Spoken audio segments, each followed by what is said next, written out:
여러분 안녕하십니까? 라디오 전망대 송유라입니다. 겨울잠을 자던 개구리가 잠에서 깬다는 경칩인 오늘, 사상 처음으로 전국 동시 새마을금고 이사장 선거가 치러졌습니다. 내돈 관리할 사람을 회원들이 직접 뽑는 직선제와 대의원들이 대신 투표하는 간선제가 함께 진행이 됐고요. 전국 1,102곳 투표소에서 조금 전 5시에 투표가 마감됐습니다. 새마을금고 이사장 선거는 그동안 선거 시점도 제각각이고 제대로 관리 감독이 이루어지지 않으면서 불법 선거와 각종 비리가 판쳐왔는데요. 올해부터는 선관위가 주관하는 전국 동시 선거로 치러지게 된 겁니다.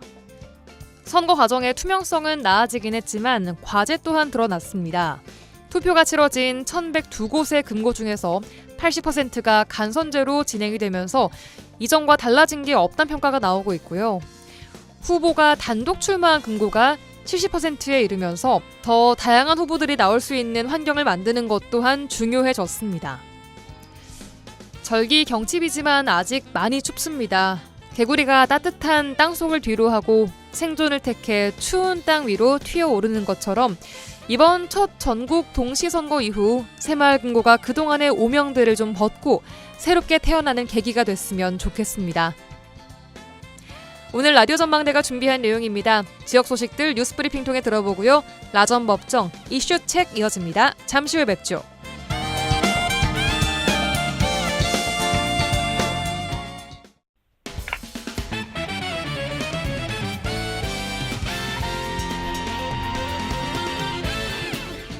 라디오 전망대 3월 5일 수요일 순서 출발합니다. 지역 뉴스부터 정리해보죠. 뉴스브리핑 GBS 뉴스의 차범준 편집국장 연결돼 있습니다. 안녕하세요.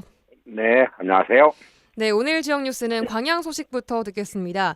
광양 지역 농민단체가 정인화 시장에게 선거 공약을 실천하라 이렇게 요구를 하고 있는데 어떤 공약 관련 내용인가요? 네, 광양시 농민회가 광양시를 향해 15,000명에 달하는 광양 지역 농업인의 권리를 찾기 위한 예산 확보에 나서달라며 집회를 가졌습니다. 예.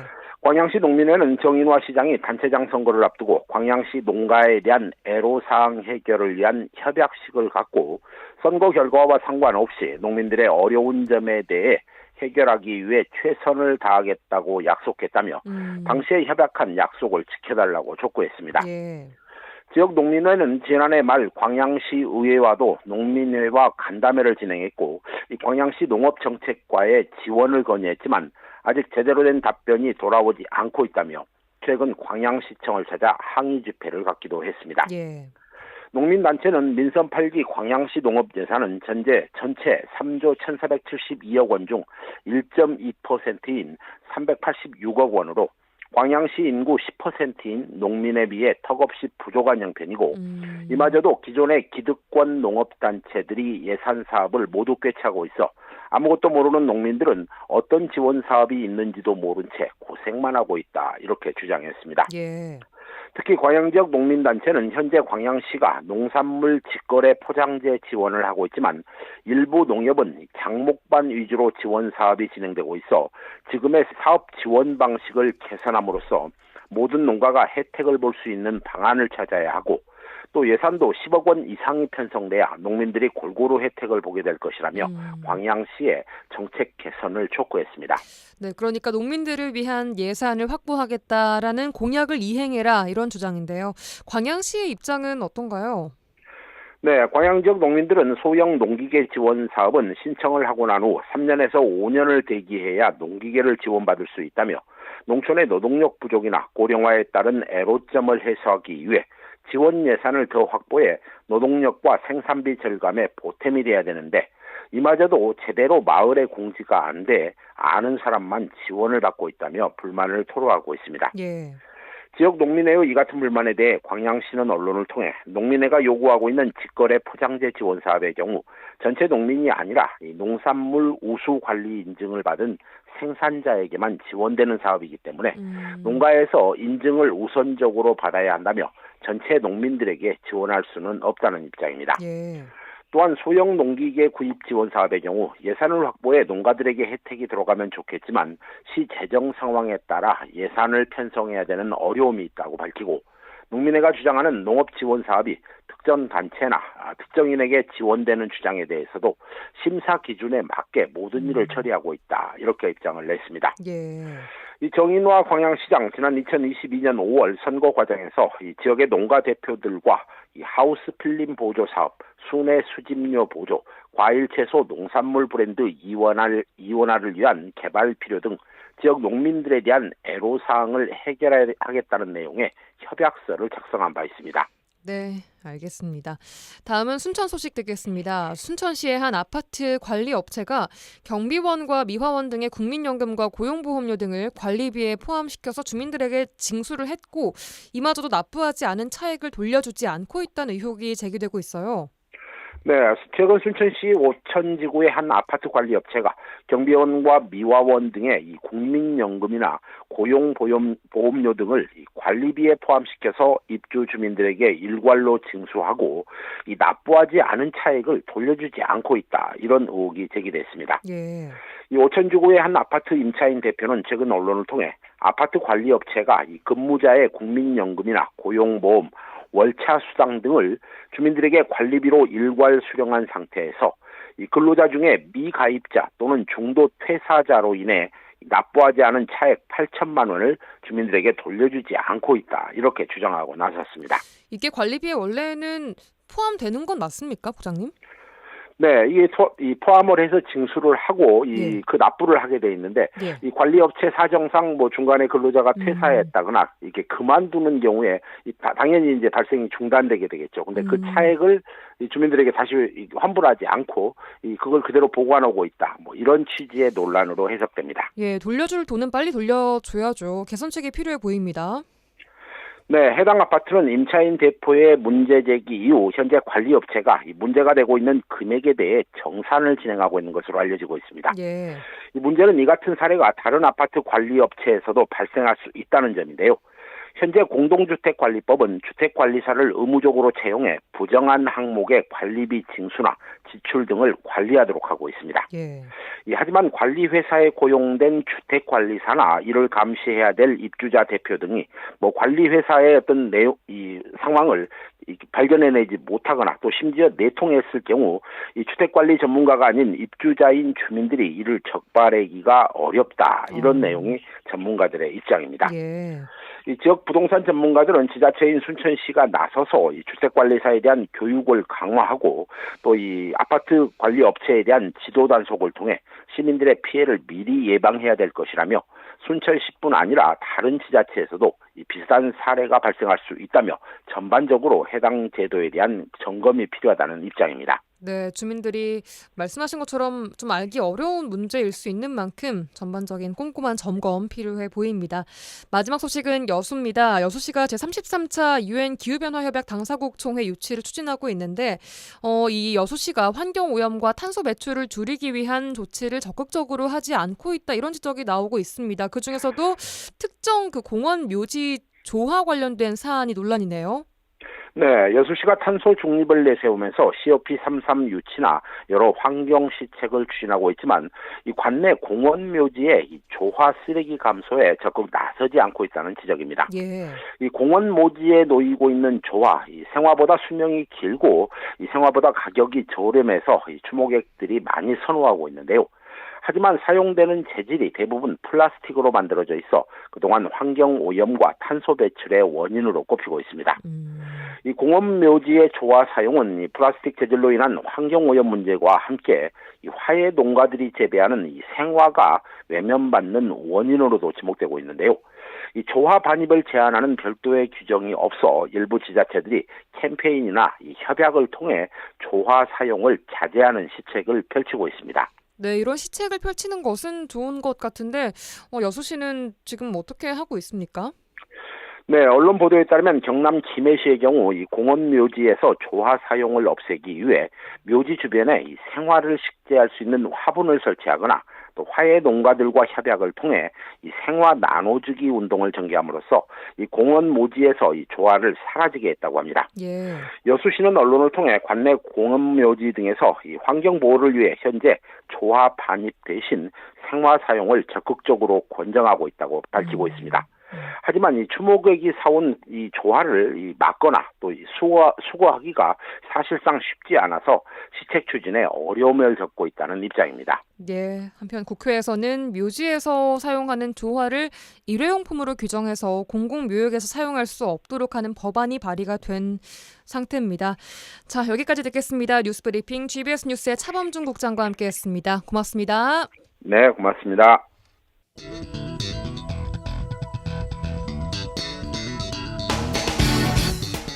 내 생각만 옳은 것은 아니다. 이런 주장도 있다. 이슈를 바라보는 눈을 키워드립니다. 라디오 전망대 라전법정 시간입니다. 오늘도 두 분과 함께합니다. 송하진, 이결아 부부 변호사 두 분 어서 오십시오. 네, 안녕하세요. 안녕하세요. 네, 안녕하세요. 자, 오늘 두 분이 평소보다 약간 조금 얼어 계신 것 같은데 네. 그 이유가 저희가 오늘 보이는 라디오로 한다고 그러게요. 카메라가 여러 대가 있다 보니까 평소에 비해서 약간 그 경직되네요. 이렇게 표정이 이렇게 네, 경직돼 계세요. 그러게. 평소에 좋았는데. 그러게 말입니다. 이게 별거 아니라고 생각하고 왔는데 막상 또 이슈까지. 앉으니까 약간 긴장이 되는. 예. 네, 방송 끝난 이후에 여수 MBC 유튜브 뉴스 플러스 채널에 가시면 저희 두 분 변호사님의 경직된 표정을 보실 수는 아니고 두 분 얼굴 보실 수 있으니까요. 많이 좀 또 관심 가져주시기 바라겠습니다. 자, 3월이 됐습니다. 또 새 출발의 달 아니겠습니까? 두 분 지난 한 주간 또 연휴 잘 보내셨습니까? 아, 연휴였죠. 연휴였는데 뭐 어쨌든 이번에 아들이 초등학교 입학도 하고 뭐 축하드립니다. 아, 예, 감사합니다. 여러 가지로 막 준비하고 막 이러다 보니까 좀 정신이 예. 하나도 없었던 것 같아요. 지난 일주일이 어떻게 지났는지 모르겠습니다. 그래요. 또 어머니는 뭐 특별할 거는 없었고, 예. 근데 이제 날씨가 이제 입학식 때 날씨가 좋았으면 더 좋았겠다는 좀 비가 생각을 왔죠. 들었는데 또 눈이 많이 온 지역도 있더라고요. 근데 여수도 비도 많이 오고, 예. 좀 더 날씨도 좀 따뜻해졌으면 하는 그런 바람입니다. 예, 알겠습니다. 자, 어쨌든 이제 초등학교 1학년의 학부모님들로서 네. 또 새 출발을 하게 되신 두 분. 자, 오늘은 또 법률 전문가로서 자, 화제의 판결부터 만나보도록 하겠습니다. 오늘 화제의 판결 어떤 내용 가지고 오셨나요? 예, 우리가 그 이제 형사 재판에 회부되는 걸 기소라고 하잖아요. 예. 그러니까 이제 검사가 이 사람은 어떠한 혐의가 있다, 죄가 인정된다라고 해서 이제 재판에 회부하는 걸 기소 절차라고 하는데 본인이 기소된 사실도 몰랐던 이제 네. 그런 사례가 있었는데 네. 이제 이게 상속권을 회복한다라고 하는 게 있거든요. 그래서 그 판결을 좀 가져왔어요. 네. 좀 사건 내용을 좀 말씀드리면 예. 이 당사자인 A 씨는 2021년 5월 인천에서 보이스피싱 조직의 현금 수거책으로 이제 활동한 혐의로 다음 해인 2022년 재판에 넘겨졌는데 예. 일단 이제 검찰이 이제 어떤 사람에 대해서 기소를 한다고 하면 이제 공소장이라고 하잖아요. 예. 그래서 이 공소장을 보내줘야 돼요. 이제 당신에 대해서 어떠한 사실로 이제 재판이 하게 될 거다라고. 근데 이것이 공시송달 처리가 됐습니다. 그게 무슨 뜻이에요? 이제 공시송달 처리라는 것은 이제 주소가 불명하거나 하는 그런 사유가 있을 때 이 서류 송달이 어려울 때는 법원 게시판 등에다가 이제 올리는 거예요. 이 사람에 대해서 어떠한 문서가 있으니까 이제 받아가라는 거. 그러니까 사실상 모르는 경우가 많게 되는 들어가서 거죠. 법률 게시판을 저희가 네. 볼 일이 어디가 있겠어요. 그렇죠. 사실상 예. 법원 게시판을 열람하러 가는 사람은 열람을 없겠죠. 꾸준히 하는 사람은 아마 없을 건데요. 예. 네, 맞아요. 그래서 근데 이제 공소장 부본 자체도 공시송달로 처리가 됐고 예. 이제 그 이후에 이제 법원 재판 절차도 이 A 씨가 출석하지 않은 상태로 이제 판결까지 나온 거예요. 어머. 그리고 1심 판결이 나왔고 이제 2심 판결에 이제 오히려 검사가 좀 형이 좀 너무 가볍게 나왔다라는 이유로 항소를 했고 항소심에서도 당연히 A 씨는 출석하지 않은 채로 이제 재판이 진행되고 나서 항소심이 확정되고 나서야 이 A 씨가 나 앞으로 이런 판결이 있었다라는 걸 알게 된 겁니다. 그래서 이제 상속권 회복 청구를 한 거예요.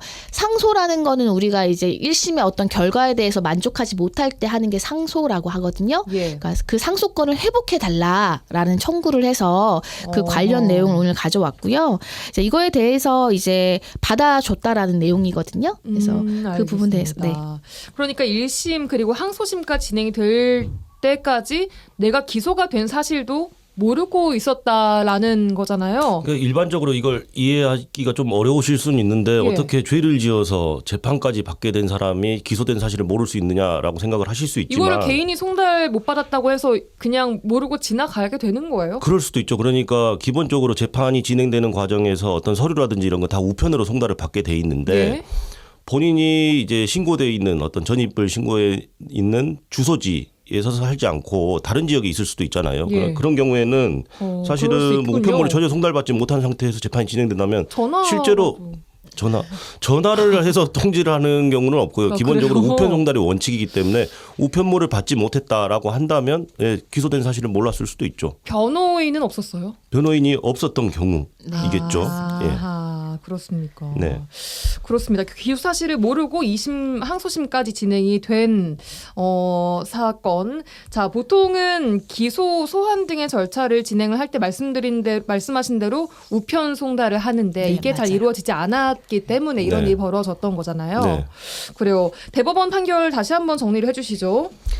이제 대법원은 이 사건에 대해서 이제 1심, 2심 모두 A 씨에 대해서 징역 1년의 실형을 선고를 했어요. 예. 그래서 아마도 이제 체포를 당하거나 아니면 이제 다른 사건으로 경찰 수사를 받는 과정에서 본인 앞으로 이런 판결이 있었다는 걸 알게 됐을 가능성이 높거든요. 예. 그래서 이제 자기가 이때 나는 제대로 다툴 수가 없었기 때문에 상소권을 회복해 달라는 청구를 했고 네. 대법원은 이에 대해서 이제 이 1년을 선고한 원심을 파기하고 사건을 다시 심리해라. 이거는 A 씨가 책임질 수 없는 사유로 송달을 제대로 받지 못하고 자기의 어떤 재판 출석에 대한 그런 권리도 누릴 수가 없었기 때문에 예. 이 부분은 다시 심리를 해야 된다라고 이제 판결했습니다. 그러니까 이 책임질 수 없는 사유라는 게 몰랐기 때문에 예, 뭐 그렇죠. 이런 게 포함되는 거예요? 그렇죠. 실제로 몰랐어야 돼요. 그러니까 뭐 주소지를 내가 신고를 해놓고 예. 뭐 예를 들어서 뭐 유학을 간다든지 아니면 예. 다른 지역에 잠깐 일을 하러 간다든지 뭐 이런 경우가 있을 수 있잖아요. 근데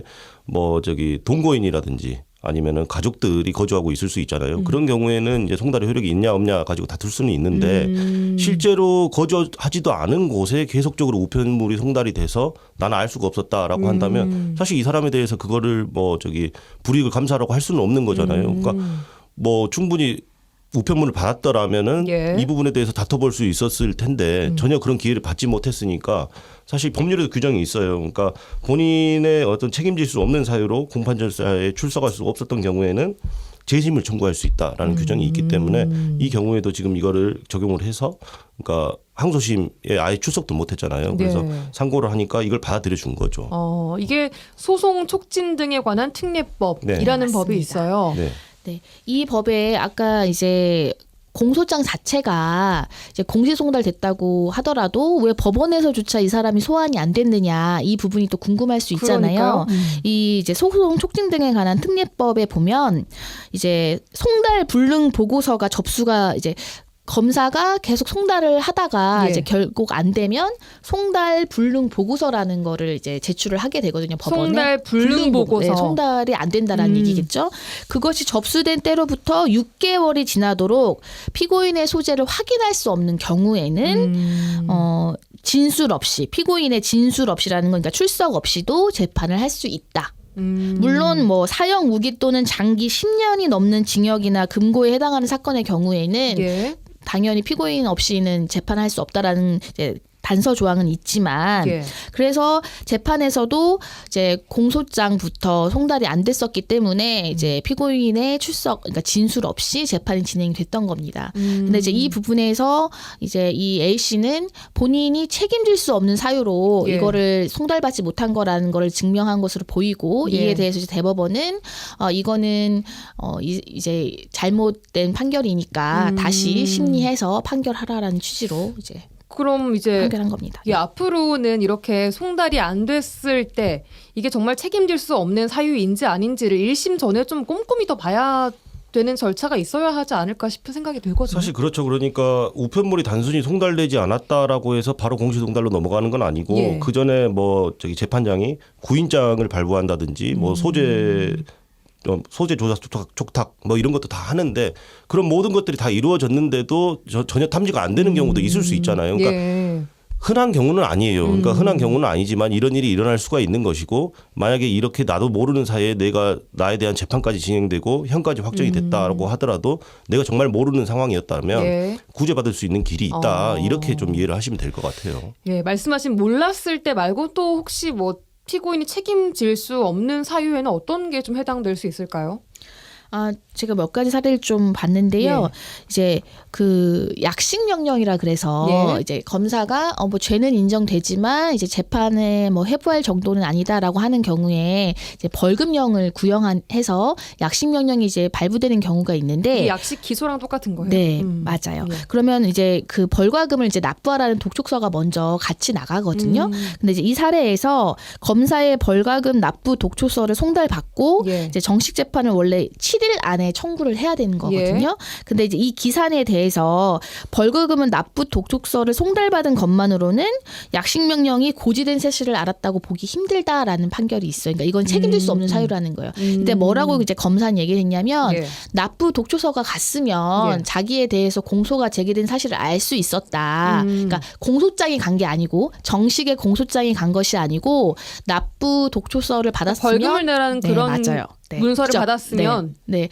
근데 이제 피고인은 이것만으로는 이제 나의 어떤 정식재판 청구를 할 수 있는 그걸 기사는 이렇게 하면 안 된다라는 주장을 했고 이 주장이 받아들여진 거죠. 네.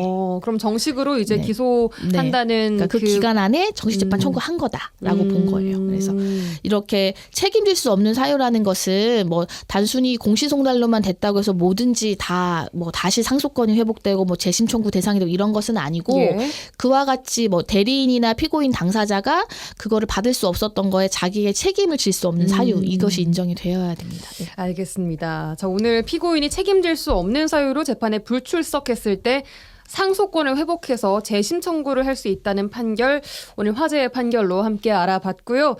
광고 듣고 와서 주제 토크 넘어가겠습니다.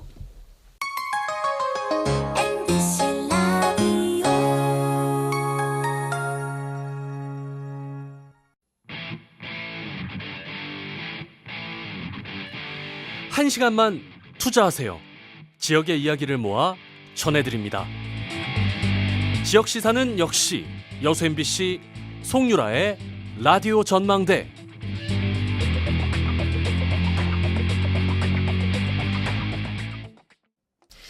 네, 수요일 코너 송하진 이결아 변호사와 함께하는 라전법정 듣고 계십니다. 주제 토크로 넘어가 보도록 하죠. 자, 지난 1월 19일이었습니다. 윤석열 대통령이 구속영장 발부가 됐는데 서울지법에 폭도들이 난입해서 폭동을 일으키는 초유의 사태가 발생했습니다. 지금 관련자에 대한 경찰 수사가 이어지고 있고 추가 구속도 이어지고 있는 상황인데요. 자, 폭동을 저항권이다 이렇게 주장을 했던 사람들이 반성문을 또 제출을 하고 있다고 해요. 다시. 그리고 일부는 국민참여재판을 해야 된다라고 주장을 하고 있다고 하죠. 서부지법 폭동 사건에 대한 이야기 오늘 전반적으로 좀 나눠보도록 하겠습니다. 지난번에 이 사건 있고 나서 직후에 저희가 이야기를 한번 했었는데 네, 시간이 꽤 지나서 이제 또 기소된 사람들도 늘고 있고 추가로 좀 늘어나고 있는데 지금까지의 상황 기소된 사람 몇 명쯤 된다고 합니까? 일단 오늘 기준으로 집계된 걸 보면은 서부지법 폭동 사태로 재판에 넘겨진 그러니까 기소가 된 사람들은 지금까지 74명으로 예. 확인이 되고요. 지금 뭐 첫 재판은 3월 10일에 열릴 예정이라고 합니다. 예. 그러니까 뭐 입건된 사람, 조사를 받은 사람은 한 130여 명 정도 네. 된다고 좀 들은 것 같은데 이게 뭐 다 입건된다고 해서 구속 수사를 받거나 하는 건 다 아니죠? 그렇죠. 입건이 되면 일단 죄가 있는지 없는지 수사를 하고 그중에 증거인멸이나 도주의 우려가 있는 사람들은 일단 구속을 시키는 것이고 만약에 증거인멸이나 도주의 우려까지 없다라고 한다면은 예. 불구속 상태에서 수사를 진행을 하는데요. 거기서도 혐의가 인정된다라고 생각하는 사람들은 기소를 하는 것이고 뭐 무혐의로 끝나는 사람들은 기소를 안 할 수도 있겠죠. 그래서 현재까지 기소된 사람이 74명이라는 거지 예. 앞으로 더 늘어날 수도 있습니다. 지금 수사 중인 사람들이 많이 있으니까요. 그러니까 구속된 사람도 추가적으로 계속해서 늘고 있다는 보도를 봤어요. 지금 어제였죠. 어제 이제 경찰 국가수사본부가 밝혔는데요. 이제 이 서부지법 난입 폭동 사태와 관련해서 이제 6명이 또 추가로 구속이 돼서 현재까지 그러니까 예. 어제 발표에 따르면 137명을 수사했고 예. 87명이 구속됐습니다. 그러니까 50명은 불구속으로 수사 중이고 예. 이 87명 중에 79명이 송치된 것으로 이제 발표했습니다. 그러니까 기소가 된 거랑 지금 송치는 다른 것이 예. 경찰 수사가 끝난 후에 예. 경찰이 이 사람은 이제 이 혐의가 인정된다라는 게 이제 그래서 검찰로 송치를 하는 것이고요. 그게 79명 정도 된다. 그렇죠. 네, 형사 사건을 맞습니다. 단계적으로 설명드리자면 경찰 수사 단계가 있고 예. 검찰 단계가 있고 그다음에 기소를 하면 법원 단계가 있는데 일단 경찰 단계에서 10일간 최장 10일까지 이렇게 구속영장이 발부되면 가둬놓을 수가 있고 검찰로 송치를 하면 검찰로 넘기는 거죠. 검찰에서 최장 20일까지 구속영장에 따라서 이제 구속을 할 수가 있고 그다음에 법원에 넘기게 되는 거죠. 그래서 아직도 그냥 구속됐는데 아직도 수사 중인 사람들도 많이 있는 거예요. 알겠습니다. 자, 이 사람들한테 적용된 범죄 혐의들도 좀 다양할 것 같아요. 어떤 것들이 좀 혐의가 적용되고 있나요? 처음 이제 지난 1월 19일 날 이 사태가 생겼을 때는 뭐 소요죄나 뇌란죄까지도 참 말이 많았었는데 맞아요. 실제 소요죄와 뇌란죄를 적용해서 구속영장을 청구하거나 아니면 기소된 사례는 아직 없고요. 좀 나눠서 보면은 법원에 침입해서 방화를 시도한 10대 피의자에 대해서는 특수 건조물 침입 그다음에 현존 건조물 방화 미수죄를 적용해서 구속영장을 이제 청구한 것으로 확인이 됩니다. 예. 이제 특수가 붙으면은 예. 이제 보통은 단체 또는 다중의 위력을 보이거나 아니면 위험한 물건을 휴대하는 경우에 특수가 무기 같은 거 가지고 네, 있을 때. 맞아요. 예. 그게 붙거든요.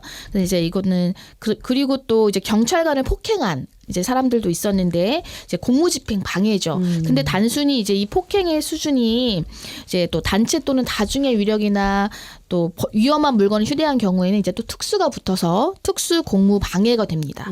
그리고 이제 법원을 침입해서 영장을 발부한 판사를 찾아 나선 사람들이 있었잖아요. 예, 뭐 막 이름을 몇 층으로 부르면서 올라가라 막 네. 이러면서 이 사람들한테는 이제 특수 건조물 침입이 일단 적용되고 예. 그다음에 이제 방실 수색죄라는 게 있어요. 이게 뭐예요? 처음 들어봐요. 방을 수색한다라는 아, 말 거죠. 그대로? 네, 맞습니다. 방실 수색죄. 네, 맞아요. 오. 그래서 이것도 3년 이하의 징역, 벌금형이 아예 없는 좀 상당히 중한 이제 죄이고요. 그다음에 이제 또 울타리를 넘어서 침입한 사람들은 이제 그냥 건조물 침입. 그다음에 또 언론인들, 기자들을 폭행한 사람들도 있었잖아요. 네. 이제 이 사람들은 상해죄. 근데 만약에 또 단체 또는 다중의 위력이나 흉기를 휴대해서 사람을 다치게 했다라고 한다면 특수 상해죄 이런 것들이 적용될 정말 것 이게 같습니다. 예. 복합적이에요, 진짜. 너무 많아서. 복합적이라고도 볼 수 있고 사실 어마어마한 범죄를 너무 많이 저질러서 동시다발적으로 이렇게, 여러 개가 다 포함되는 혐의가 여러 개를 갖는 그렇죠. 사람들도 많을 것 같아요. 그렇죠. 예. 그래서 뭐 한 가지 범죄만 저지른 사람들이 있는 게 아니라 뭐 다양한 범죄를 동시에 저지른 사람들이 너무 많아서 이렇게 죄명들이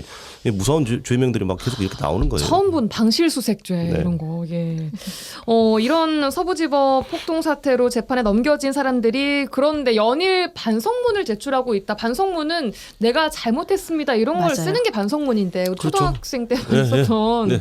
그런 걸 지금 제출을 계속하고 있다고요. 네, 똑같다고 생각하시면 돼요. 그러니까 우리가 어렸을 때 쓰던 반성문하고 똑같은 건데 예. 사실 그 양형 사유에 이게 가장 첫 번째로 들어가는 게 피고인의 진지한 반성이 양형 사유로 규정이 돼 있거든요. 반성하는 기미가 보이는가 뭐 이런 것들이죠. 그렇죠. 예. 그래서 이게 사실은 사람들 입장에선 그래요. 반성문만 드립다 내면은 이 형을 깎아준다는 게 이게 말이 되느냐라고 생각을 하실 수는 있는데 실제로 효과 있어요, 이게? 실제로 효과가 있는지 없는지는 재판부의 재량입니다. 다만 이걸 그냥 기본적인 이번 사태를 떠나서 일반적인 범죄라고 한번 생각을 해보세요. 그러니까 예. 어떤 사람이 죄를 저질렀는데 예.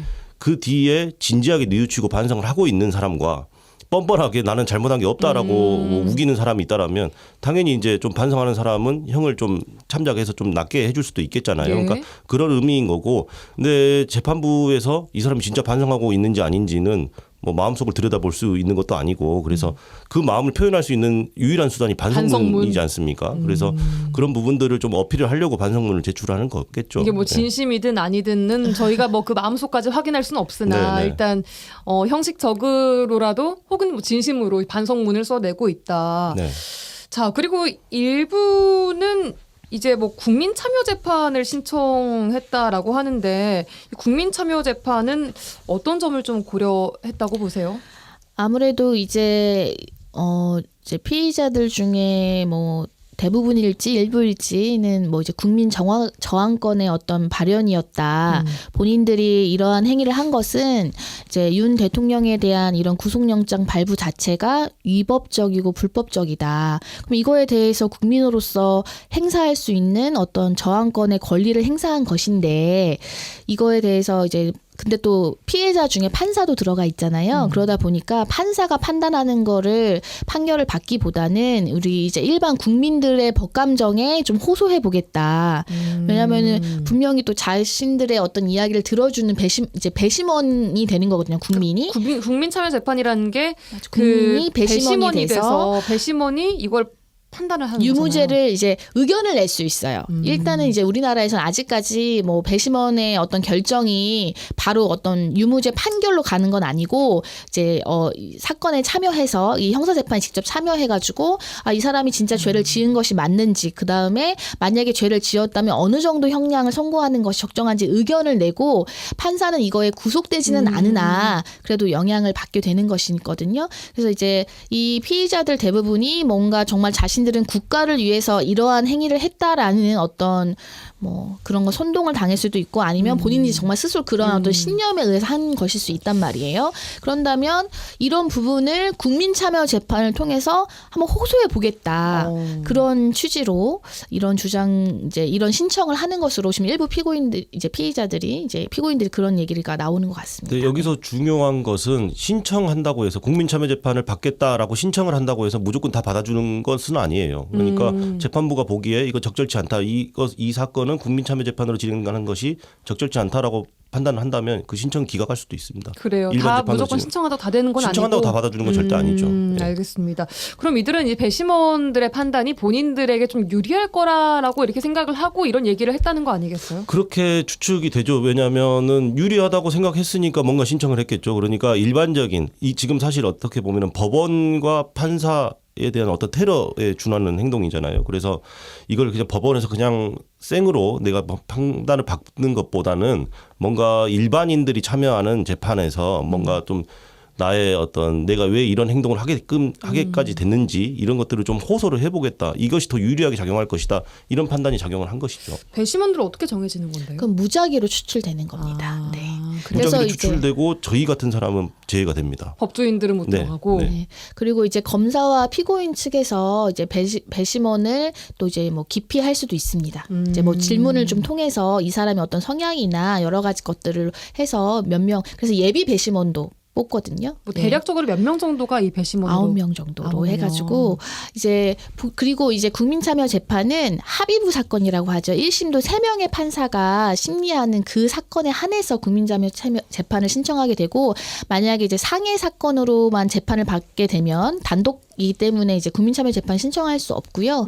이제 반성문도 마찬가지고 국민참여 재판도 아무래도 이제 본인에게 더 유리하다라고 생각해서 하는 건데 반성문에 대해 조금만 말씀드리면 그 반성문의 내용이 반성한다고는 되어 있지만 줄곧 다른 사람을 탓하는 내용이다라고 하면 오히려 역효과가 날 수 있어요. 내용도 중요하네요. 네. 반성문은 냈지만 내용을 보면 진정으로 반성하는지 의심스럽다라고 하면 오히려 더 안 좋은 심증을 주는 것이기 때문에요. 그래서 무조건 반성문을 많이 내는 게 좋은 것은 아닌 것이죠. 그래요. 그럼 반성문이랑 이 국민참여 재판을 지금 요구하고 있는데 이런 것들 하고 있는데 이게 좀 그들에게 도움이 결론적으로는 될 거라고 보세요? 이 감형하는데? 그것은 결국에는 판단을 하시는 판사님께서 정하는 거기 때문에 아무도 모르는 건데 그것이 뭐 진정 어린 뭐 반성의 마음이 담겨 있다라고 한다면 효과가 있을 수 있겠지만 단순히 기계적으로 많이 낸다라고 해서 그것이 꼭 효과가 있다라고는 뭐 말할 수 없겠죠. 그리고 반성을 한다라는 건 뭔가 또 노력을 하는 걸 또 보여줘야 될 거 아니에요. 예를 들자면 법원 물건들을 막 부순 게 있다라면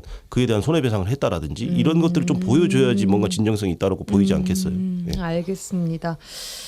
자, 이 서부지법에서 폭동을 일으킨 가담자들에 대한 최종 처벌도 물론 법원에서 나오겠지만 어떻게 나올 거라고 좀 예측하시는지 두 분 의견도 여쭙겠습니다. 일단은 뭐 소유죄 내란죄까지는 적용이 안 될 것으로 보이고 그렇지만 지금 아까 앞서 말씀드렸던 그런 혐의들이 사실 굉장히 중요하거든요. 그리고 이러한 어떤 폭력적인 행동을 하는 사람들이 과거에 또 그런 유사한 전과라고 하는 그런 동종의 전과가 있다고 하면 이것도 그 양형에 굉장히 그러니까 실형이 불가피한 사유가 될 것이고요. 예. 다만 본인이 많이 반성하고 아니면은 좀 약간 선동돼서 자기도 뭔가 그냥 옆에서 하니까 충동적으로 했다. 그리고 뭐 전혀 그 이전에 처벌받은 전력이 없다. 동종의 전과든 뭐 다른 전과든 그런다고 한다면 이제 그런 부분에 한해서는 또 아마 어느 정도 또 선처를 받을 수도 있을 것이고요.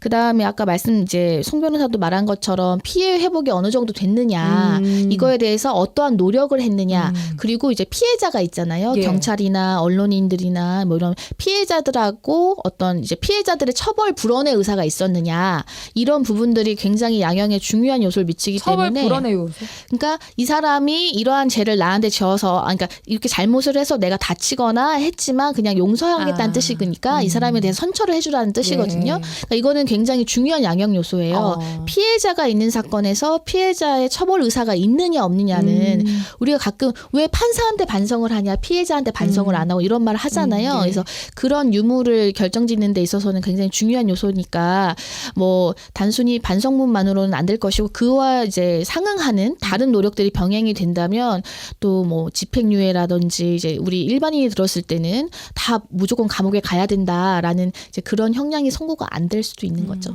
네. 알겠습니다. 마지막으로 한 가지만 더요. 그 서부지법 폭동 사태 이후에 이제 탄핵 심판 결과를 두고도 이제 또 비슷한 일이 벌어지지 않을까 이렇게 우려하는 네. 그런 목소리가 많이 나오고 있더라고요. 실제로 뭐 경찰도 유사시를 대비하고 있다 이런 보도도 나오고 있고 이게 참 민주주의 국가에서 좀 씁쓸한 것 같아요. 이런 것들을 대비해야 되고 또 뭐 경찰이 3단봉 캡사이신 쓸 수 있다 이런 얘기까지 했더라고요. 네, 네. 뭐 어떤 말씀 주시고 싶으세요? 근데 결국에는 뭔가 목소리를 내는 거는 민주주의 국가에서 당연한 권리예요. 다만 그것도 합법적인 어떤 테두리 안에서 이제 어떻게 내 권리를 주장할 수 있는 것이지 뭐 초법적인 발상을 하시는 분들은 굉장히 지금 위험한 생각을 하고 계신 거예요. 그래서 뭐 헌법재판소를 때려 부순다느니 뭐 이런 이야기까지 나오고 있는데 사실은 우리가 오늘 여러 가지 범죄들을 언급했잖아요. 그보다 예. 더 심각한 범죄에 해당할 수도 있거든요. 그래서 예. 이런 점들을 좀 유념을 하셔서 나의 목소리를 내더라도 합법적인 테두리 안에서 해야 된다. 이 점 좀 명심하셨으면 좋겠습니다. 알겠습니다. 자, 오늘 나전법정 여기까지 하겠습니다. 송하진, 이결아 부부변호사 두 분과 함께했습니다. 고맙습니다. 네, 감사합니다.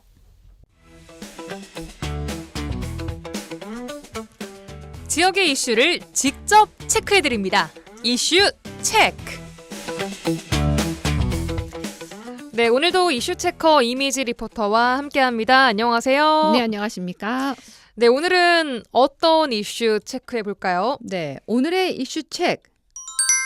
이 친환경 농법의 효자였던 왕우렁이의 배신을 체크해 보겠습니다.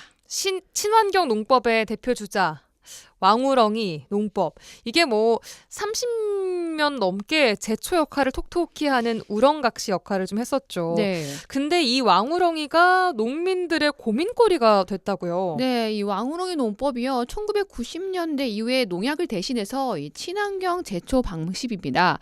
그런데 지구 온난화가 되면서 실효성 논란을 빚고 있는데요. 예. 왕우렁이 농법은요. 논에 모를 씹은 이양이라는 작업이 끝나면 5일 이내에 논에 우렁이를 투입하면 잡초를 한 98% 정도 제거할 수 있다고 합니다.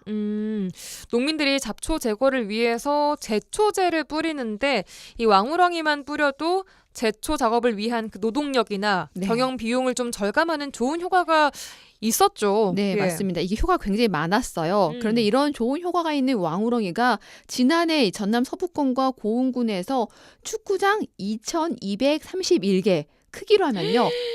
1,593제곱미터의 면적의 논의 어린 모를 모두 파먹은 피해를 발생했습니다. 이게 뭐 때문에 이렇게 피해가 발생한 거예요? 이게 바로 기상기후 때문입니다. 이상 기후 때문에. 네, 현재 이 친환경 농법에서 사용하는 이 종이요. 중남미 왕우렁입니다. 네. 중남미 굉장히 따뜻하잖아요. 예. 1990년대 우리 친환경 농법 시작했을 때는요. 우리나라 겨울이 굉장히 추웠어요. 네. 그때는 모두 얼어 죽은 겁니다. 그러니까 겨울을 지나면 왕우렁이가 그 추운 날씨 때문에 죽었다는 거죠. 그렇죠. 그런데 기후 변화 탓에요. 겨울 동안 죽지 않고 월 동안은 왕우렁이가 늘어나면서 이 왕우렁의 토착화가 된 겁니다. 그러니까 오랜 이 시간 날씨에 적응을 한 거죠. 그러니까 우리나라 이 추운 겨울 또한 이 왕우렁이들이 오랜 시간 살아남으면서 적응을 해버린 거라는 네. 거죠. 예전 1990년대는요 겨울이 굉장히 추웠어요. 그래서 그때는 얼음이 굉장히 오랫동안 얼고 굉장히 추웠는데 지금은 얼음이 얼지 않아요. 예. 그러니까 왕우렁이가 잠깐 뭐 3일 정도의 추위는 이 거뜬히 정도는 견디지 그렇죠. 이렇게. 네, 이겨낼 수 있는 거죠. 특히 지난 겨울 날씨가요, 기온이 높았어요. 또 강수량도 많아서 월동 성폐가 증가한 건데요. 특히 지난해 피해가 있었던 이 전남의 겨울 날씨가 평년 기온보다 한 2.6 정도 더 올랐어요. 그렇기 때문에 왕우렁이가 살아남기 굉장히 좋은 날씨가 된 거죠. 그래요. 지난해 이런 피해가 있어서 농번기를 앞두고 친환경 농법을 하고 있는 각 논에서는 논 깊이갈이라는 걸 하고 있다고요? 네, 지난해 큰 피해가 있었던 상황에서요. 올 겨울도 이 날씨가 평년보다 따뜻해서 농가들 걱정이 큽니다. 지난해 피해가 있었던 농가들은요. 논 깊이갈이라고 하는데요. 이 깊이갈이라는 게 경작지를 한 20cm 정도 깊이 파는 겁니다. 예. 네, 이따 그 농의 땅을 뒤집어서요. 지난 추수 이후에 처리하지 못한 땅 속에 살아있는 이 왕우렁이를 밖으로 꺼내는 겁니다. 그러면 이 지면에는 올라온 우렁이가 얼어 죽게 되고 또 땅을 건조하게 만들어서 이 왕우렁이가 겨울 나기 어려운 환경을 조성을 하게 되는 겁니다. 그래요. 와, 이 지난해 순천 친환경 농업단지에서도 왕우렁이로 인한 피해를 입은 농가들이 있었다고요. 피해 농민은요 이미 논 깊이갈이를 끝낸 상황이었어요. 지난해 피해를 입었던 터라 우려하는 마음에 추워서 얼었던 이 겨울 땅을 뒤집어서요 왕우렁이가 폐사할 수 있도록 한 건데요. 예. 지난해 모내기를 끝내고 얼마 되지 않아서 이 어린 모를 먹어서 모내기를 한 번 더 했다고 합니다. 네, 이 올해도 모내기 준비를 하면서 깊이갈이를 해서 왕우렁이 제거 작업을 했지만 그래도 땅속 어딘가에 있을지 숨어 모르는 있어요. 예. 그렇죠. 이 왕우렁이가 남아있지 않을 걱정을 하고 있습니다. 이 순천 해룡명 박승곤 농민 얘기 들어보시죠. 나는 이거 갈아놓은 것을 엊그제 갈았어요. 이제 물고라에서 서식으로 많이 오고 있어요. 물이 있는 데가. 물이 없으면 오래 생존을 못하는 거예요. 번식률이 엄청 좋은 거거든 이것이. 그냥 번식을 해야 봄에 일찍이 날이 따스우면 일찍이 나와서 번식을 하고 있어. 작년에 이것을 상당히 많이 먹어버렸어요. 이 꼬랑에 물이 있잖아요. 꼬랑에 날이 따스우니까 서식을 하고 있다가 물을 대면 싹 들어가. 그래가지고 이제 그것이 개체수가 많다 이 말이야. 근데 우리가 처음에 넣을 때 일단뭐 300평당 3kg를 넣잖아요. 시패를 넣고 중패를 넣고 이제 왕우를 넣고 그러는데 시패를 처음에 넣으면 1kg가 한 1,200마리 정도 돼요. 한나가 알을 한나 까면 보통 100몇 마리 쓸까. 그러면 이제 1,200마리가 한 번 알을 까면 몇 마리가 되겠냐고. 그래갖고 새카맣게 이루어진다는 그런 얘기라. 높은 데로 올라가서 알을 까지 절대 물에는 알 안 나와. 그리고 물속에 들어있는 풀만 먹지 물속으로 나온 것은 안 먹어. 그리고 우렁이가 천천히 기어다니는 것 같아도 하루 2kg를 다닙니다. 2kg. 와, 왕우렁이가 뭐 하루에 2km를 다닌다고요? 2km를? 네. 와, 그리고 번식력 또한 굉장히 좋은가 봐요. 1년에 서너 번 정도 알을 낳는다고 하면 이게 진짜 눈 깜짝할 사이에 엄청 는다는 얘기인 거죠? 그렇죠. 물에 넣고 얼마 지나서 정말 그 논이 까맣게 될 정도로 우렁이 가득 찬다고 합니다. 아이고. 가장 우려하는 것이 현재 논에 이 논 깊이갈이를 해서 땅을 뒤집었는데 논 주위에 있는 논두렁 부근에 살아 있다면요. 이 모내기 잘 되면 근처 논에 가서 산란을 하고 개체수를 급격히 늘리는 겁니다. 그래요. 네. 그러니까 근처에서 알을 낳아버린다는 거죠, 그렇죠. 이게? 혹시 그 왕우렁이 알 본 적 있으세요? 저 왕우렁이도 본 적이 없는데. 왕우렁이 알은 본 적이 없네요. 예. 이게 핑크색이에요. 멀리서 보면 저는 핑크색 풍선껌 있죠. 이걸 네. 뱉어놨나 싶었는데 가까이 가면 그 약간 저희 스티로폼 핑크색 스티로폼 이렇게 덩이 같이 보여요. 약간 그 스티로폼 공처럼 생겼나 봐요. 맞아요. 사이즈는 얼마나요? 이게 알은 굉장히 작은데 이 알이 100개 정도 있으니까 저희 손마디 2마디 정도 두 마디 정도 되는 동그란 그 구 형태. 그렇죠. 근데 이게 이 산란이가 되면 논두렁 가득하게 이게 우와. 있습니다. 근데 이게 다시 알이 부화되고 하면 이 논두렁에 이 많은 우렁이가 서식하게 되는 거죠. 그래요. 아무튼 네. 뭐 이게 뭐 그 상상을 하면 좀 의아할 수 있지만 사실 이런 게 또 필요했기 때문에 왕우렁이를 뭐 재배를 해왔었고 네, 논의 맞아요. 효자로 역할을 톡톡히 해왔는데 문제가 이제 겨울에 안 죽고 봄까지 살아있다는 게 네. 문제인 거잖아요. 그리고 이 변신효 때문에요. 2017년 생태계 위해성 1등을 분류됐어요. 또 세계자연보존연맹은 세계 100대 최악의 침입 외래종을 뽑았습니다. 또 우렁이가요.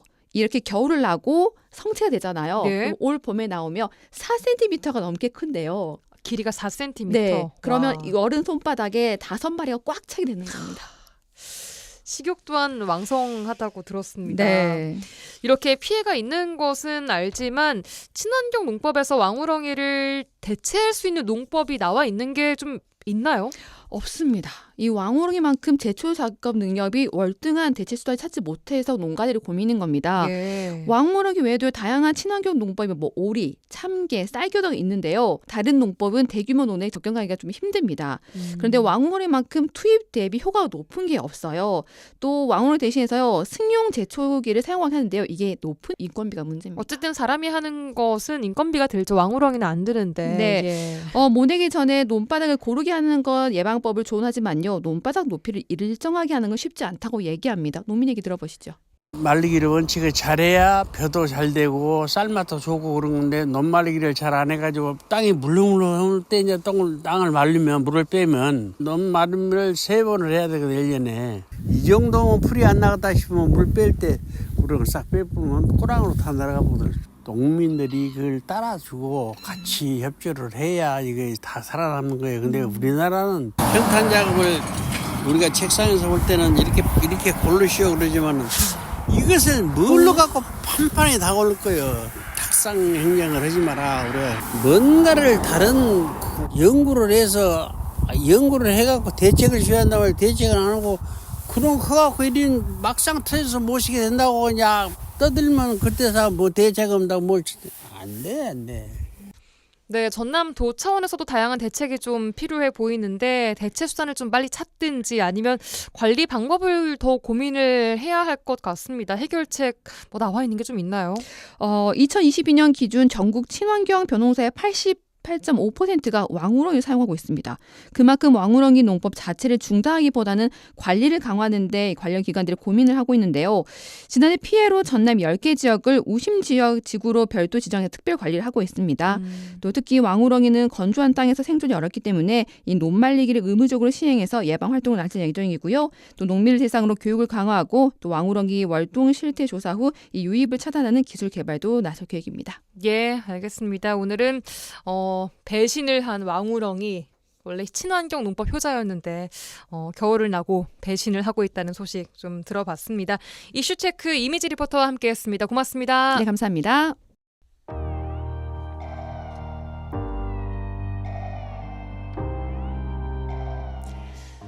네, 절기 경칩이지만 아직 날은 많이 춥습니다. 당분간 좀 오늘처럼 비슷한 기온 이어진다고 하니까요. 진짜로 봄날이 오려면은 조금 더 남은 것 같습니다. 그래도 얼른 빨리 따뜻한 봄이 오고 이와 함께 좀 얼어붙어 있는 전국 또한 빠르게 따뜻한 봄 같은 날이 좀 왔으면 좋겠습니다.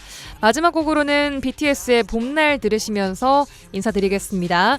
3월 5일 수요일에 준비한 라디오 전망대 여기까지입니다. 내일 돌아오겠습니다. 구성 이선화, 연출 송유라였습니다.